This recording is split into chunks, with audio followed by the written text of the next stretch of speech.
តែមួយមិនដែលខ្វល់ឬស្នេហាគិតតែធ្វើការឬស្នេហានឹកពេលណាអូយជឿក្បាលនៅម្នាក់ឯងមិនចំបែងយកចិត្តគេមិនខ្វល់ទេមានប៉ុណ្ណាគឺចាយប៉ុណ្ណឹងបើខ្ញុំចង់ទៅណាក៏គ្មានអ្នកណាខឹងវាងាយយ៉ាងនឹងកំឡងដូចខ្ញុំម៉ែឲ្យខ្ញុំការខ្ញុំប្រាប់ម៉ែថាមិនចង់បានទេប្រពន្ធអីម៉ែគ្មានស្រួលទេយ៉ាងនឹង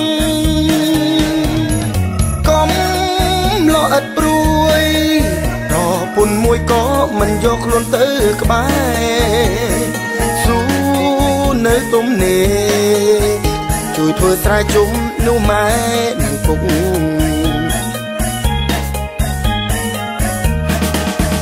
នៅម្នាក់ឯងមិនចំបែងយកចិត្តគេមិនខ្វល់ទេមានប៉ុណ្ណាគឺចាយប៉ុណ្ណឹងបើខ្ញុំចង់ទៅណាក៏គ្មានអ្នកណាខឹងវាងាយយ៉ាងនឹងកំឡងដូចខ្ញុំម៉ែឲ្យខ្ញុំការខ្ញុំប្រាប់ម៉ែថាមិនចង់បានទេប្រពន្ធអីម៉ែគ្មានស្រួលទេយ៉ាងនឹងកុំលោអត់ព្រួយកុំលោអត់ព្រួយ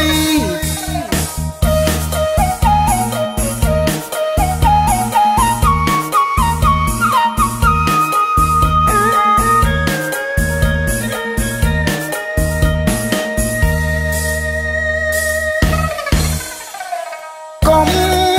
លោអត់ព្រួយខ្លួនតែមួយមិនដែលខ្វល់ឬស្នេហា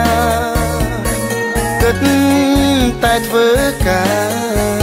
ឬស្នេហានឹកពេលណាអូយជឿក្បាល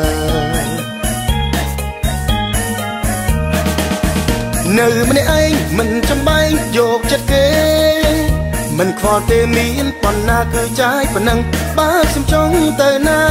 ក៏គ្មានអ្នកណាខឹងវាងាយយ៉ាងនឹងកំឡងដូចខ្ញុំម៉ែឲ្យខ្ញុំការខ្ញុំប្រាប់ម៉ែថាមិនចង់បានទេប្រពន្ធអីម៉ែគ្មានស្រួលទេយ៉ាង